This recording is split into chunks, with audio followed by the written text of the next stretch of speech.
ദൈവത്തിൻ്റെ അതിപരിശുദ്ധ നാമം മഹത്വപ്പെടുമാറാകട്ടെ. ഈ വിലയേറിയ പ്രഭാതത്തെ ഓർത്ത് ദൈവത്തെ സ്തുതിക്കുന്നു. ഇന്ന് പകലും പ്രാർത്ഥനയോടെ ദൈവപാദപീഠത്തോടടുത്ത് വരുവാൻ ആയുസ്സിലൊരവസരം കൂടെ ദൈവം നമുക്ക് നൽകി തന്നിരിക്കുന്നു. നമ്മുടെ ദൈവത്തിൻ്റെ വിശ്വസ്തത വലുതാണ്. ഈ രാവിലെയുള്ള ചിന്തയ്ക്ക് വേണ്ടി 56-ാം സങ്കീർത്തനം അതിൽ 9-ാം വാക്യം വായിക്കുന്നു. സങ്കീർത്തനങ്ങൾ 56-9. ഞാൻ വിളിച്ചപേക്ഷിക്കുമ്പോൾ തന്നെ എൻ്റെ ശത്രുക്കൾ പിന്തിരിയുന്നു. ദൈവം എനിക്ക് അനുകൂലമെന്ന് ഞാൻ അറിയുന്നു. പ്രിയരെ, അനുഗ്രഹിക്കപ്പെട്ട സങ്കീർത്തന വാക്യത്തെ ഓർത്ത് ദൈവത്തെ സ്തുതിക്കാം. ഈ തിരുവചനത്തിൻ്റെ നന്മ പ്രാപിക്കേണ്ടതിന് ദൈവം നമ്മെ ബലപ്പെടുത്തട്ടെ. സങ്കീർത്തനക്കാരൻ ഈ വാക്യത്തിനകത്ത് രേഖപ്പെടുത്തിയിരിക്കുകയാണ്, ആമേൻ, ദൈവം എനിക്ക് അനുകൂലമെന്ന് ഞാൻ അറിയുന്നു. ആമേൻ. ഇന്ന് രാവിലെ നമ്മൾ തിരിച്ചറിയേണ്ട ആത്മിക ആലോചനകളിൽ ഒന്നാണ്, ആരെല്ലാം എതിരായി തീർന്നാലും, ആരെല്ലാം പ്രതിസന്ധികളും പ്രതികൂലങ്ങളും സൃഷ്ടിച്ചാലും, എത്ര വലിയ വേദനാജനകമായ സാഹചര്യങ്ങളിലൂടെ കടന്നുപോയാലും, ഒരു ദൈവവൈതലിനെ സംബന്ധിച്ചിടത്തോളം ദൈവം അനുകൂലകനായി വെളിപ്പെടും. ഈ വാക്യത്തിൻ്റെ അകത്ത് സങ്കീർത്തനക്കാരൻ പറയുന്നു, ദൈവം അനുകൂലമെന്ന് ഞാൻ അറിയുന്നു. ഇന്ന് രാവിലെ നമ്മൾ അറിയാതെ മുൻപിലേക്ക് പോകരുത്. ദൈവം നമുക്ക് അനുകൂലമാണെന്ന്. ആമേൻ. തിരുവചനത്തിനകത്ത് രേഖപ്പെടുത്തിയിരിക്കുന്ന മറ്റൊരു വാക്യം ഇതാണ്, ദൈവം അനുകൂലമാണെങ്കിൽ പ്രതികൂലം ആർ എന്നാണ്. എന്ന് പറഞ്ഞാൽ, ദൈവം ഒരു മനുഷ്യന്റെ ജീവിതയാത്രയിൽ അനുകൂലകനായി കൂടെയിരുന്നാൽ ഒരൊറ്റ ശക്തികൾക്കും പ്രതികൂലമായി നിൽക്കുവാൻ കഴിയത്തില്ല. പ്രിയരെ, ഇന്ന് പകൽ നമ്മെ സ്നേഹിക്കുകയും വീണ്ടെടുക്കുകയും ചെയ്യുന്ന കർത്താവ് നമുക്ക് അനുകൂലകനായിട്ടുണ്ട്. ദൈവം നമുക്ക് അനുകൂലകനായി മാറിയാൽ നിശ്ചയമായിട്ടും വലിയ ദൈവപ്രവൃത്തികൾ നമ്മുടെ കണ്ണിൻ്റെ മുൻപിൽ വെളിപ്പെടുവാനിടയായി തീരും. എന്തുകൊണ്ടാണ് സങ്കീർത്തനക്കാരൻ അങ്ങനെ പറഞ്ഞത്? ദൈവം എനിക്ക് അനുകൂലമാണെന്ന്. രണ്ട് കാര്യങ്ങൾ അതിന് തൊട്ടു മുകളിൽ രേഖപ്പെടുത്തിയിരിക്കുന്നു. ഞാൻ വിളിച്ചപേക്ഷിക്കുമ്പോൾ തന്നെ എൻ്റെ ശത്രുക്കൾ പിന്തിരിയുന്നു. ആമേൻ. ദൈവം എനിക്ക് അനുകൂലമാണെന്ന് എനിക്ക് മനസ്സിലായത് ഞാൻ ദൈവത്തോട് പ്രാർത്ഥിക്കാൻ തുടങ്ങുമ്പോൾ, ഞാൻ ദൈവപാദപീഠത്തിൽ ഇരിക്കുവാൻ തുടങ്ങുമ്പോൾ, ഞാൻ ദൈവത്തെ വിളിച്ചപേക്ഷിക്കുമ്പോൾ. ആമേൻ. അങ്ങനെ ഒരു സ്വഭാവം സങ്കീർത്തനക്കാരനുണ്ട്. ആ സമയത്ത് തന്നെ എനിക്കെതിരായി നിൽക്കുന്ന, എൻ്റെ നേരെ വരുന്ന, എൻ്റെ ജീവിതത്തെ തകർക്കാൻ ശ്രമിക്കുന്ന, എനിക്ക് ആകുലതകളെ കൊണ്ടിടുന്ന എൻ്റെ ശത്രുക്കൾ, ഒരുപക്ഷെ ഒരു മനുഷ്യനാകാം, പ്രതികൂലങ്ങളാകാം, പ്രശ്നങ്ങളാകാം, സാഹചര്യങ്ങളാകാം, ഇന്ന് രാവിലെ നമ്മുടെ ശത്രുക്കളായി മുൻപിൽ വെളിപ്പെടുന്നത്. ആമേൻ. എന്തു തന്നെയായാലും, ഒരുപക്ഷെ രോഗമാകാം, കടഭാരമാകാം, ശത്രുവായി മുൻപിൽ വന്നു നിന്ന് വെല്ലുവിളിക്കുന്നത് എന്തായാലും ദൈവജനം രേഖപ്പെടുത്തിയിരിക്കുന്നത്, ഈ ശത്രു എൻ്റെ നേരെ വരുമ്പോൾ, എനിക്കെതിരെ ഭീഷണി മുഴക്കുമ്പോൾ, എൻ്റെ നിലനിൽപ്പിനെ ബാധിക്കുമ്പോൾ ഞാൻ എന്ത് ചെയ്യുമെന്നറിയാമോ? ഞാൻ വിളിച്ചപേക്ഷിക്കും.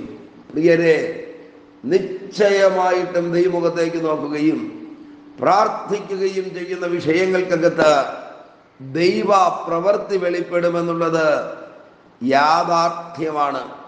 അതുകൊണ്ടാണ് വാക്യം രേഖപ്പെടുത്തിയിരിക്കുന്നത്, ഞാൻ വിളിച്ചപേക്ഷിക്കുമ്പോൾ തന്നെ എൻ്റെ ശത്രുക്കൾ പിന്തിരിയുന്നു.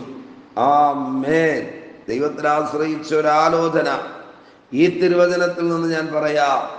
ചിലത് പിന്തിരിയുന്ന, ചിലത് മതിയാക്കുന്ന, ചില ശത്രുക്കൾ അവസാനിപ്പിച്ചിട്ട് മടങ്ങുന്ന അനുഗ്രഹിക്കപ്പെട്ടൊരു പ്രഭാതമായി തീരട്ടെ. ആമേൻ. എന്താണോ നിങ്ങൾ പ്രാർത്ഥിക്കുന്ന വിഷയം, ഏതാണോ നിങ്ങൾ ആകുലരായിരിക്കുന്ന ഭാരം, ആ വിഷയത്തിൽ ദൈവം നമുക്ക് അനുകൂലകനായി വെളിപ്പെട്ടിട്ട് ചില വൻ ശക്തികൾ, വലിയ കൂട്ടുകെട്ടുകൾ, വലിയ പ്രതികൂലങ്ങൾ പിന്തിരിയുന്ന പകലായി മാറണം. നിശ്ചയമായിട്ടും ഈ രാവിലെ നമുക്ക് വേണ്ടി അത് ചെയ്യുവാൻ നമ്മുടെ ദൈവം സർവശക്തനാണെന്ന് നാം തിരിച്ചറിയാതെ പോകരുത്. ഇത്ര സുന്ദരമായ പദമാണ്. ഞാൻ വിളിച്ചപേക്ഷിക്കുമ്പോൾ തന്നെ എൻ്റെ ശത്രുക്കൾ എന്നോട് അടുത്ത് വരുമെന്നും കീഴ്പ്പെടുത്തുമെന്നും നശിപ്പിക്കുമെന്നും അടിമയാക്കുമെന്നുമൊക്കെ പറഞ്ഞ് അലറിക്കൂവി അടുത്തു വന്ന ശത്രുക്കൾ ആത്മാവിൽ ദൂതേറ്റെടുക്കുകയും വിശ്വസിക്കുകയും ചെയ്യാമോ? എൻ്റെ ശത്രുക്കൾ പിന്തിരിയുന്നു. ഇന്ന് പ്രഭാതത്തിൽ ചിലത് കയ്യെത്തി പിടിക്കുന്ന ദിവസമല്ല, ചിലത് നമ്മെ കീഴ്പ്പെടുത്തുന്ന ദിവസമല്ല. ശത്രുവിന്റെ ശക്തികൾ നമ്മുടെ പ്രാണനെ തകർത്ത് കളയുന്ന ദിവസമല്ല. ആമേൻ. ആത്മാവിൽ ഞാനൊരു ആലോചന പറയാം. ചില ശത്രുവിന്റെ ശക്തികൾ പിന്തിരിയാനായി പോകുന്നു. അത് ജനിച്ചു വീണ കുടുംബത്തിന്റെ മഹിമയോ, വളരുന്ന ജാതിയുടെ ശ്രേഷ്ഠതയോ, കയ്യിലുള്ള വിദ്യാഭ്യാസത്തിന്റെ ബലമോ അല്ല. ദൈവം നമുക്ക് അനുകൂലകനായി വെളിപ്പെടുകയാണ്. ദൈവത്തിന്റെ അനുകൂലകത ഇന്ന് പകൽ ഓരോ ദൈവമക്കൾക്കും അനുഭവിക്കേണ്ടതിന് ദൈവം ഇടയാക്കട്ടെ. പ്രിയരെ, ചിലത് പിന്തിരിയുന്ന, അങ്ങനെ തന്നെ നമുക്ക് വിശ്വസിക്കാമോ? കൊല്ലുമെന്നും തകർക്കുമെന്നും നശിപ്പിക്കുമെന്നും ഇല്ലാതാക്കുമെന്നും വെല്ലുവിളിക്കുന്നത് പിന്തിരിയുന്ന പകലായി തീരട്ടെ. നമുക്കറിയാം, ദൈവം അനുകൂലമായിരുന്നൊരു ജനമാണ് ഇസ്രായേൽ ജനം. ഇസ്രായേൽ ജനത്തിനെതിരെ ശക്തിയുക്തമായി എതിർക്കേണ്ടതിന് ആയുധങ്ങളുമായി നേരിട്ട് വന്ന ധാരാളം ശക്തികളെ കുറിച്ച് തിരുവചനത്തിനകത്ത് രേഖപ്പെടുത്തിയിരിക്കുന്നു. എന്നാൽ ആ ഇടങ്ങളിലെല്ലാം യഹോവ അവർക്ക് വേണ്ടി യുദ്ധം ചെയ്തു. ദൈവം അവർക്ക് അനുകൂലകനായി വെളിപ്പെട്ടു. എന്തായിരുന്നു അതിൻ്റെ അവസാനം? വലിയ വിജയങ്ങൾ കൈവരിക്കുവാൻ, വലിയ നേട്ടങ്ങൾ കൈവരിക്കുവാൻ, വലിയ അത്ഭുതങ്ങൾ കണ്ണിന്റെ മുൻപിൽ വെളിപ്പെടുന്നത് കാണുവാൻ കൃപയാൽ ദൈവം സഹായിച്ചു. അങ്ങനെയാണെങ്കിൽ ഇന്ന് പകൽ ദൈവം അനുകൂലകനായിരിക്കുന്നത് കൊണ്ട് ഉറപ്പോടെ ഞാൻ പറയാം, ചില ദാരിദ്ര്യങ്ങൾ, കടഭാരങ്ങൾ, രോഗങ്ങൾ പിന്തിരിയുന്ന ദിവസമായിരിക്കും. വിശ്വസിക്കാമോ ഈ തിരുവചനം? ഹൃദയം കൊണ്ട് ഏറ്റെടുക്കാമോ? വലിയ കാര്യങ്ങളെ പരിശുദ്ധാത്മാവ് ചെയ്യും. നിങ്ങൾക്ക് നേരെ, കുടുംബത്തിന് നേരെ, കുഞ്ഞുങ്ങൾക്ക് നേരെ വരുന്ന ചില ശത്രുവിന്റെ ശക്തികൾ പിന്തിരിയുന്ന അനുഗ്രഹിക്കപ്പെട്ട നല്ല ദിവസമായി തീരട്ടെ. നമുക്ക് ഒരുമിച്ച് ദൈവത്തോട് പ്രാർത്ഥിക്കാമോ? ഈ ദിവസത്തിന്റെ അനുഗ്രഹത്തിന് വേണ്ടി. പരിശുദ്ധ ദൈവമേ, സ്വർഗീയ പിതാവേ, ഈ സന്ദേശം കേട്ടുകൊണ്ട് പ്രാർത്ഥിക്കുന്ന മുഴുവൻ പേരെയും പൊന്നുകരങ്ങളിലേക്ക് ഏൽപ്പിക്കുന്നു. ബലമുള്ള കരങ്ങളിൽ വഹിക്കും, നന്മകളെ കൊടുക്കും. ദൈവപ്രവൃത്തി കാണുവാനും അനുഭവിക്കുവാനും കഴിയുന്ന പകലാക്കി തീർക്കണമേ. തിരുകരങ്ങളിലേക്ക് ഏൽപ്പിക്കുന്നു, യേശുവിൻ്റെ നാമത്തിൽ പിതാവേ, ആമേൻ, ആമേൻ. Okay, God bless you. ദൈവമായ കർത്താവ് എല്ലാവരെയും ധാരാളമായി അനുഗ്രഹിക്കട്ടെ. ആമേൻ, ആമേൻ.